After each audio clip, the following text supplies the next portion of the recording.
Did you stay up late for someone to see?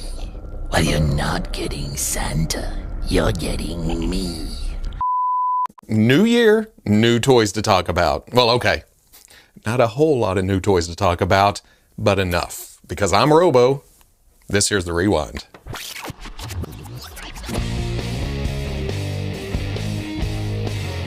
All of that brings us to the Toys DNA Cursed Dead Kickstarter. The prototypes for these have been floating around for a bit now. I guess it's time to buckle down and get them produced. Going through the roster, it all starts with the basic drinker.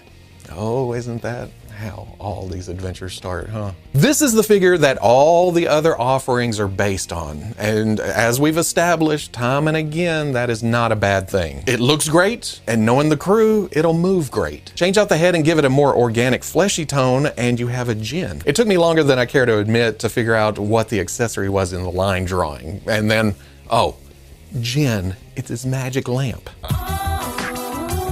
Another new head and bring in some vegetation tones and you have Gordy. It's awesome how adding some greens and browns allows the body texture to translate or transition into vines or stems. It's the pumpkin, it's in a patch. But then you go into full-on demon mode with hate and rage. And yes, I read the description in order to find out how to pronounce those names. You were expecting me to say hate and rage, huh? And to be honest, that's what I whispered out loud when I read them on a computer screen late at night in the office. It was just like,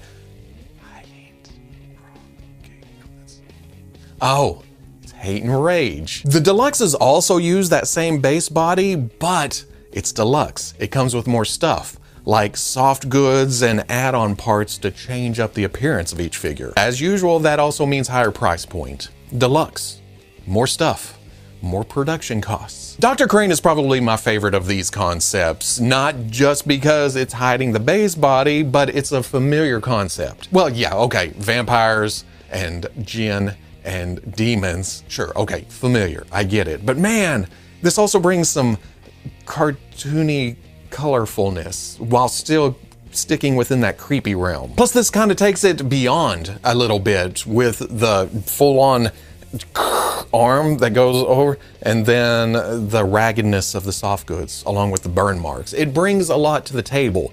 There's a lot to look at here. Because I'm just gonna come out and say it. Dr. Scante looks downright tame compared to Crane, but still neato, still looks good. Like you saw in the intro, the Crankle is a riff on the Krampus. And again, same base, but you throw some red and white soft goods on, completely different face, it changes it up. Because the Wendigo, or Wendigo if you're nasty, same concept. Change some things around, you can put it in a different display. And that's the vibe I get from this whole assortment.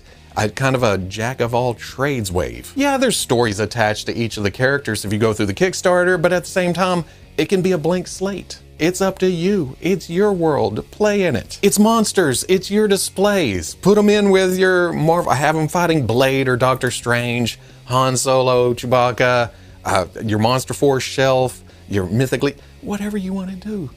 Just do it. I mentioned Dr. Crane being my favorite out of the deluxes, but I think the top of my list is the basic drinker. The body works for all of these characters, but I think it's the best under this head. Or maybe I've been doing a lot of Helldiving in Terminid territory lately, and while I've got Chargers and Impalers and Bile Titans under control, the Stalkers still kind of make my arm hair stand up when I hear that noise. I don't know what it is about the drinkers, but my brain goes to Stalkers. I mean, listen to this. Ooh. Now, picture this. Oh, and that's all I have.